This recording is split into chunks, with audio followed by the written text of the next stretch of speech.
Present దేశంలో ఒక చర్చ జరుగుతుంది. మనువాదం అనే ఒకవైపు, కమ్యూనిజం అటు మనవైపు, ఇది కమ్యూనిజం అనేది ఇంకోవైపు పెద్ద చర్చ జరుగుతుంది. ఇంకోవైపు కమ్యూనిజం లేకుండానే చేయాలనేటువంటి ఒక ఇప్పుడున్నటువంటి మనవాదులు చేస్తున్నటువంటి చర్చకు మీరేం చెప్తారు?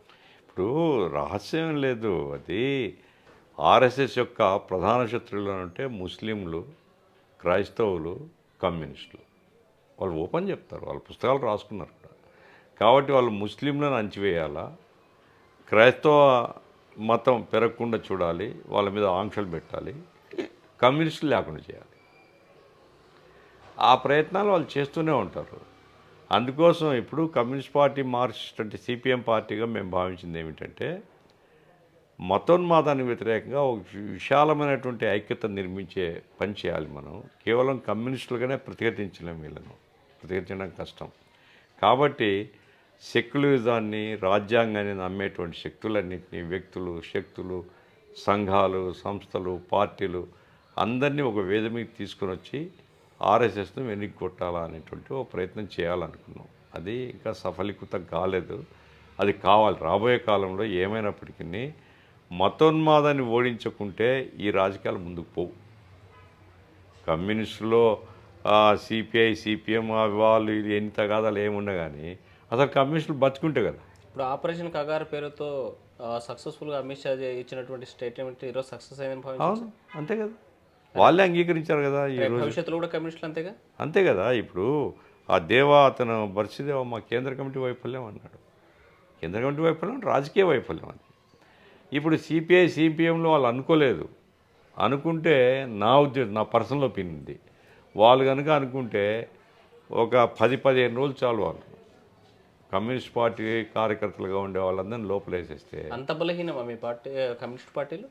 10-15 రోజుల్లో కమ్యూనిస్ట్ పార్టీకి ఇప్పుడు రైతు సంఘం పోరాడుతుంది అక్కడ మా విశాఖపట్నంలో. అప్పలరాజుని పీడీకి యాక్ట్ కింద అరెస్ట్ చేశారు. ఇప్పుడు ఆంధ్రప్రదేశ్లో కథలు చెప్తుంటే చంద్రబాబు నాయుడు మరి అక్కడ అరెస్ట్ చేశాడు.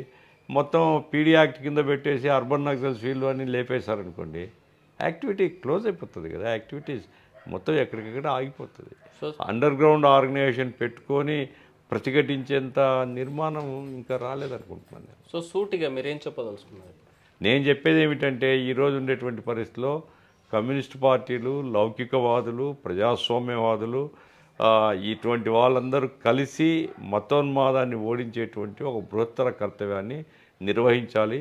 మతోన్మాదము, ఆ తర్వాత నియో లిబరల్ పాలసీలు, సరళీకరణ ఆర్థిక రెండు కలగలిపి ఈరోజు బీజేపీ పేరుకు మతోన్మాదం, కానీ వాళ్ళ ఉద్దేశం ఏంటంటే అంటే ఈ ఆర్థిక విధానాలని కొనసాగించడం.